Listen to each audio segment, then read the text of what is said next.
তো সবার প্রথমে আজকে ক্যারিয়ান ক্রসকে নিয়ে কথা বলা যাক। তো ক্যারিয়ান ক্রসের অবস্থা খুবই কনফিউজিং হয়ে রয়েছে, মানে বোঝাই যাচ্ছে না যে কী চলছে এক্স্যাক্টলি। আমরা সোশ্যাল মিডিয়াতে খুব জোরদার সাপোর্ট দেখতে পাচ্ছি, কিন্তু আবার এরিনাতে বাস্তবে আমরা সেরকম কোনো সাপোর্টই দেখতে পাচ্ছি না। কিন্তু আজকের ক্যারিয়ান ক্রসের একটা ইন্টারভিউ বলতে গেলে একটা পডকাস্ট টাইপেরই দেখতে পেয়েছি। তো তাতে ক্যারিয়ান ক্রস অনেক কিছু রিভিল করেছে। তো সবার প্রথমে তার কন্ট্রাক্ট নিয়ে কথা বলা যাক। তো প্রথমে সে কন্ট্রাক্ট নিয়ে বলে যে আমার যখন একেবারে কন্ট্রাক্ট শেষ হয়ে যাচ্ছিলো তখন ডাব্লিউডব্লিউই আমাদেরকে একটা কন্ট্রাক্ট অফার করে, কিন্তু সেটা শুধুমাত্র তাকেই অফার করা হয়েছিল, তার বউকে কোনো রকম কন্ট্রাক্ট অফার ডাব্লিউডব্লিউই করেনি। আর ডাব্লিউডব্লিউই তাকে সেরকম কোনো ভ্যালু দেয়নি, মানে বলতে চাইছি যে পয়সা কম দিচ্ছিল। ডাব্লিউডব্লিউই ক্যারিয়ান ক্রসের ভ্যালুটা খুবই কমিয়ে দিয়েছিল, সেই জন্য ক্যারিয়ান ক্রস এত অপমান সহ্য করে আর থাকতে চায়নি, আর শেষ পর্যন্ত সে ডিল সাইনও করেনি। ডাব্লিউডব্লিউই তাকে ওই ডিলটা অফার করে 24 ঘন্টা টাইম দিয়েছিল যে তুমি 24 ঘন্টার মধ্যে যদি রাজি হও তো হবে, না হলে তুমি চলে যাও। আর আমি তোমাদেরকে এটা বলেও ছিলাম যে ডাব্লিউডব্লিউই একটা ডিল তো দিয়েছে, কিন্তু আমার মনে হচ্ছে তাতে খুবই কম টাকা অফার করা হবে। মানে ডাব্লিউডব্লিউই ডিল যদি অফার করেও থাকে সেটা ফ্যান্সদের চাপে পড়ে অফার করেছে, আর এমন একটা ডিল অফার করবে যেটা ক্যারিয়ান ক্রস সাইন করলে তার অনেক ক্ষতি হবে। মানে বলতে পারো যে কম টাকা যদি অফার করে তাহলে ক্যারিয়ান ক্রস থাকবেই বা বেকার বেকার কেন, তারও তো একটা লাইফ আছে, তাকে বাঁচতে গেলে টাকার দরকার। আর শেষ পর্যন্ত বাধ্য হয়ে ক্যারিয়ান ক্রস ডিলটা সাইন করবে না, কারণ ডিলটা খুবই জঘন্য হবে। আর সেটাই আমরা দেখতে পেলাম। এবার ডাব্লিউডব্লিউইর কাছে একটা ক্ল্যারিফিকেশান তো থাকবে যে আমরা তো কন্ট্রাক্ট অফার করেছিলাম, কিন্তু ক্যারিয়ান ক্রস নিজেই সাইন করেনি। আর সে সাইন করবে বা কী করে, তার বউকে তো বাদ দেওয়াই হচ্ছে, উল্টে তাদেরকে একেবারে ভিকিরির মতো ব্যবহার করা হচ্ছে। আর এমনকি ট্রিপল এইচের সাথে ক্যারিয়ান ক্রসের ডাইরেক্ট কোনো কথা হয়নি, মাঝখানে একটা মিডিল ম্যান ছিল, ট্রিপল এইচ তাকে পাঠিয়েছিল, তার সাথেই কথা হয়েছে। ট্রিপল এইচ ক্যারিয়ান ক্রসের সাথে কোনো রকম কথা বলতেই চায় না। আর এইবারে ক্যারিয়ান ক্রস একটা জিনিস রিভিল করে যে তার অলরেডি তাকে একটা বড় কোম্পানি কন্ট্রাক্ট অফার করে দিয়েছে, কিন্তু সেটা AEW নয়। AEW এখনও পর্যন্ত তাকে কোনো রকম কন্ট্রাক্ট অফার করেনি। আর ডাব্লিউডব্লিউ আর AEW বাদে যদি কোনো বড় কোম্পানি থেকে থাকে, খুব বড় তো নয় তবে মোটামুটি বড়, তো সেটা হচ্ছে TNA। হয়তো হতে পারে যে TNAই তাকে কোনো একটা নতুন কন্ট্রাক্ট অফার করেছে। এবার ক্যারিয়ান ক্রস এটা নিয়ে চিন্তাভাবনা করছে যে সে কী করবে। আর এবার এটাও বলে দিই যে AEW তাকে কেন নতুন কন্ট্রাক্ট অফার করেনি বা কোনো একটা ডিল দেয়নি তাকে। এটার ব্যাপারে নিউজ এসছে ফাইটফুল সিলেক্টের তরফ থেকে যে AEW এটা ভাবছে যে ক্যারিয়ান ক্রস যে ডাব্লিউডব্লিউ থেকে রিলিজ হয়েছে এটা ডাব্লিউডব্লিউর একটা স্টোরি লাইনের পার্ট, সেই জন্য AEW কোনো রকম কন্ট্রাক্ট বা কোনো রকম ডিল তাকে অফারই করেনি, তার সাথে কন্ট্রাক্টই করেনি। তো এটা AEWর মতামত। তো আমারও তো যেন কেমন জানি না মনে হচ্ছে যে এই সব যা দেখতে পাচ্ছি এগুলো হচ্ছে নাটক। ডাব্লিউডব্লিউর সাথে হয়তো মানে ডাব্লিউডব্লিউর হয়তো একটা স্টোরি লাইনেরই পার্ট হবে। বিশেষ করে আমরা R-Truth সাথে যা দেখতে পেলাম সেটা দেখার পর তো আমার এটাই মনে হচ্ছে যে এটা মেবি স্টোরি লাইনের পার্ট হতে পারে, তো কোনো কিছু শিওর বলা যাচ্ছে না। আর তার উপরে এখন করে আমরা এরকম জিনিস দেখতে পাচ্ছি যে ডাব্লিউডব্লিউ আমাদেরকে খুবই বোকা বানাচ্ছে। আমরা সেথ রলিন্সের কেসটাই দেখে নিলাম, নকল ইনজুরি দেখানো হলো, আমাদেরকে সোশ্যাল মিডিয়াতে বোকা বানানো হলো, আর তারপরে আমরা দেখতে পেলাম সেথ রলিন্স তো পুরো ঠিক আছে। তো সেরকমই এখানে ক্যারিয়ান ক্রসকে দেখানো হচ্ছে, রিলিজ করে দেওয়া হচ্ছে, তারপর ক্যারিয়ান ক্রস নিজেও বলছে যে আমার সাথে খারাপ হয়েছে, আমি রিলিজ হয়ে গেছি, তারপর হঠাৎ করে দেখতে পাবো যে ক্যারিয়ান ক্রস চলে এসেছে। এটা একটা স্টোরি লাইনের পার্ট। তো সব কিছুই সম্ভব, এখনও শিওর কিছু বলা যাচ্ছে না। এটা স্টোরি লাইনের পার্ট হতেও পারে বা নাও হতে পারে। আর এটা কি স্টোরি লাইনের পার্ট, এটা নিয়েও ক্যারিয়ান ক্রস মন্তব্য করে। ক্যারিয়ান ক্রস বলে যে আমি তো দেখে অবাক হচ্ছি যে ফ্যান্সরা এটাকে একটা স্টোরি লাইনের পার্ট ভাবছে, এটা কিন্তু কোনো রকম স্টোরি লাইনের পার্ট নয়। তো ক্যারিয়ান ক্রস নিজেই বলছে যে এটা কোনো স্টোরি লাইনের পার্ট নয়, তাকে সত্যিকারেই কোম্পানি থেকে রিলিজ করে দেওয়া হয়েছে। এবার কাকে বিশ্বাস করবো, বিশ্বাস করার তো কোনো জায়গায় দেখতে পাচ্ছি না, যা হবে সেটা তো সময় বলবে। আর এরপর একটু AEW নিয়ে কথা বলা যাক। AEW ফরবিডেন ডোর সামনেই রয়েছে, মানে এই যে সপ্তাহটা যাবে তার পরের সপ্তাহে আমরা রবিবার হয়তো দেখতে পাবো। ডেট আর টাইমটা আমি ঠিক জানি না, তবে আমি ঠিক তোমাদেরকে জানিয়ে দেবো। এই শোটাও লাইভ দেখবো আমি, তো আমার তো দেখার খুব ইচ্ছা আছে।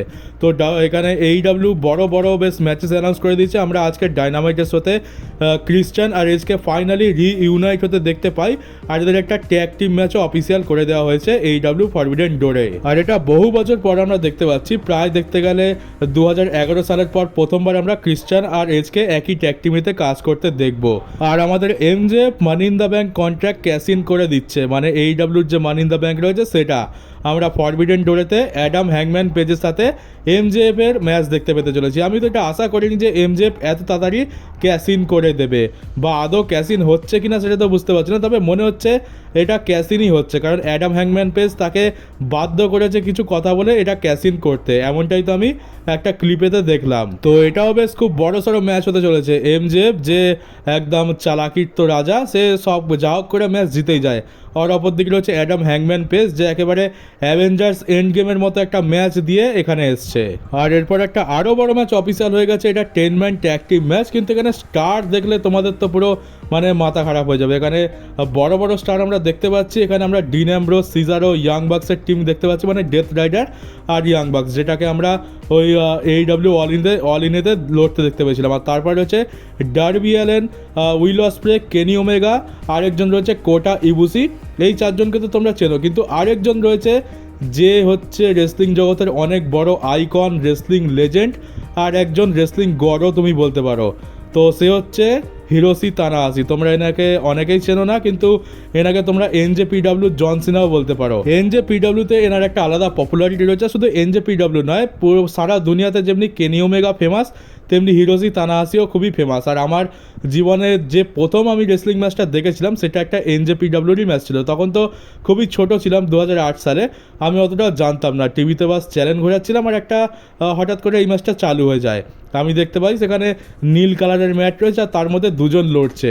তখনই জানতে পারলাম একজন হচ্ছে হিরোশি তানাহাশি আর একজনের নাম হচ্ছে কোজিমা। তো ওই নাম দুটো তো আমার একদম মনে ছেপে গেছে, কারণ ওটা আমরা প্রথমবার দেখেছিলাম। আর তারপর থেকে আমার ধীরে ধীরে রেসলিংয়ের প্রতি একটু ইন্টারেস্ট জাগে, আর তারপর ফাইনালি WWE-কে আমি খুঁজে পাই।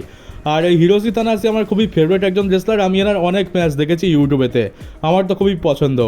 আর এটা বলে রাখি যে হিরোশি তানাহাশি এই বছরেই রিটায়ার করছে। যে সময় জন সিনা রিটায়ার হবে সেই সময় হিরোশি তানাহাশিও রিটায়ার করবে, কারণ এনার অনেক বয়স হয়ে গেছে। ইনি বহু বছর ধরে রেসলিং করে আসছেন। আর AEW রিংয়ে কোনোদিন দেখতে পাবো এটা তো ভাবিনি, তবে ফাইনালি সেটা হতে চলেছে।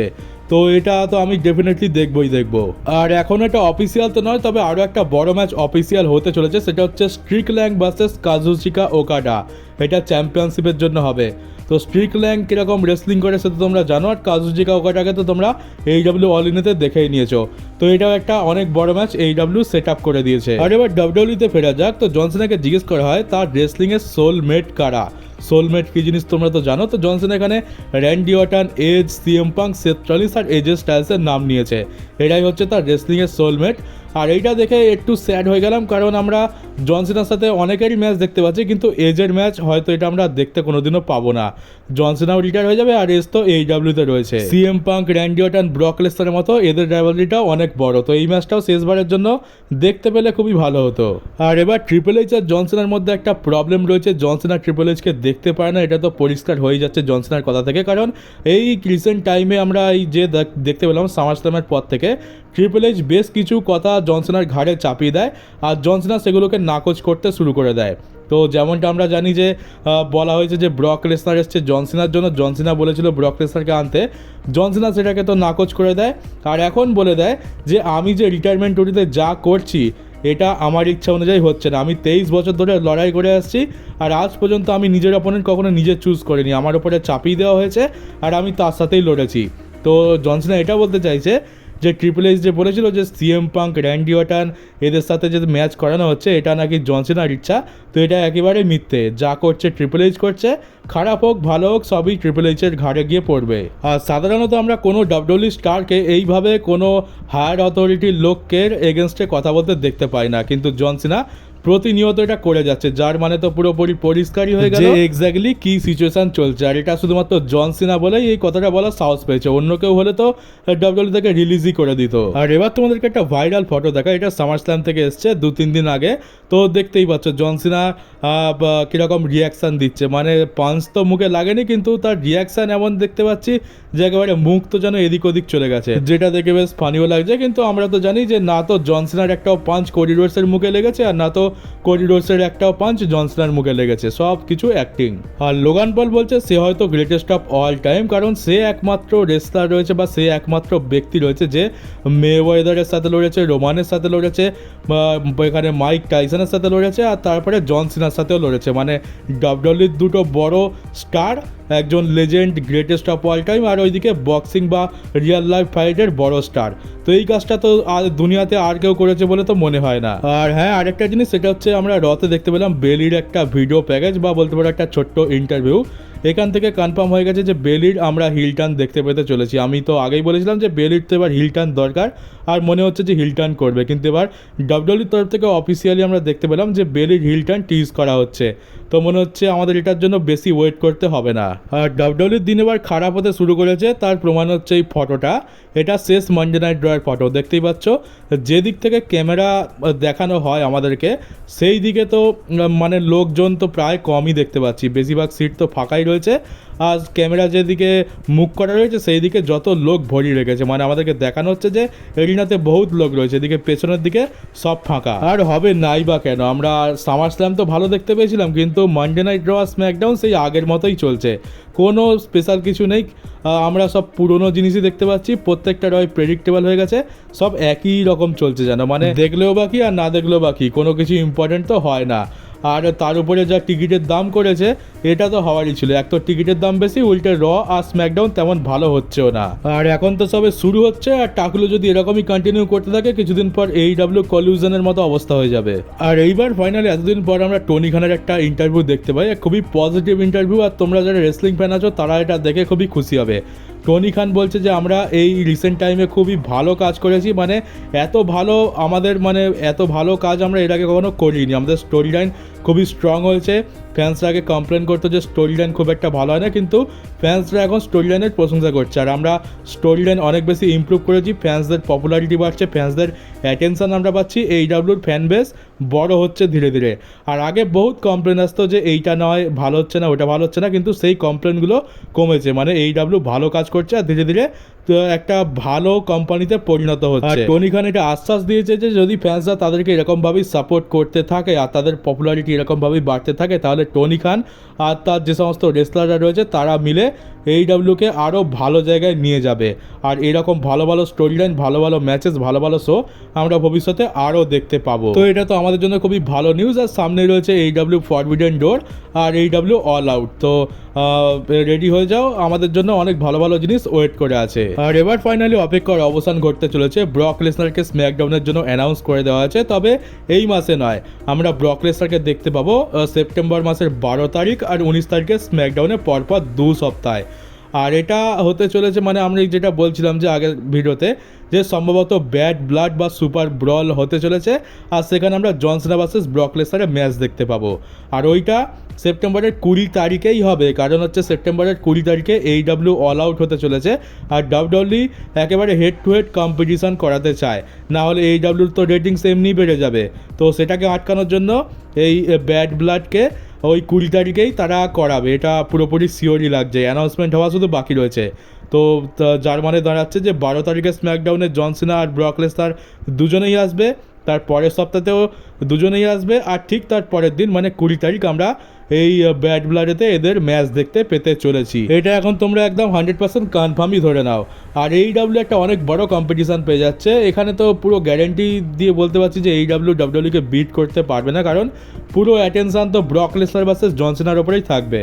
ওই একটা ম্যাচই পুরো সমস্ত অ্যাট্রাকশন গ্র্যাব করে নেবে, এটা তো আমরা সকলেই জানি। তবে একটা ভালো জিনিস হচ্ছে যে আমরা AEWর ভালো শো দেখতে পাবো, কারণ যেখানে ব্রক লেসনার ভার্সেস জন সিনা কম্পিটিশানে রয়েছে, সেখানে AEW বড় বড় জিনিস তো করাতেই চাইবে, তো আমরা AEW অল আউটেও বড় বড় জিনিস দেখতে পাবো। এটা তো ঠিক যে AEW জিততে পারবে না, কিন্তু AEW লড়ার পুরো চেষ্টা করবে, আমাদের জন্যই ভালো হচ্ছে যে আমরা একদিকে WWEরও শো ভালো দেখতে পাবো আর AEWরও শো ভালো দেখতে পাবো। তো কম্পিটিশান করলে এটাই একটা লাভ, কোম্পানি একে অপরের সাথে কম্পিটিশান করবে আর মাঝখান থেকে আমাদের মতো রেসলিং ফ্যানদের লাভ হবে। তো চলো গাইজ, এই ভিডিওটা এই পর্যন্তই ছিল, কেমন লাগলো কমেন্ট বক্সে অবশ্যই জানিও, নতুন হয়ে থাকলে চ্যানেলটাকে সাবস্ক্রাইব করে নোটিফিকেশন বেলটাকে অবশ্যই অন করে দিও, আর ভিডিওটাকে শেয়ার করতে ভুলো না। তো চলো দেখা হচ্ছে কালকে WWE পরে একটা নিউজ ভিডিওতে।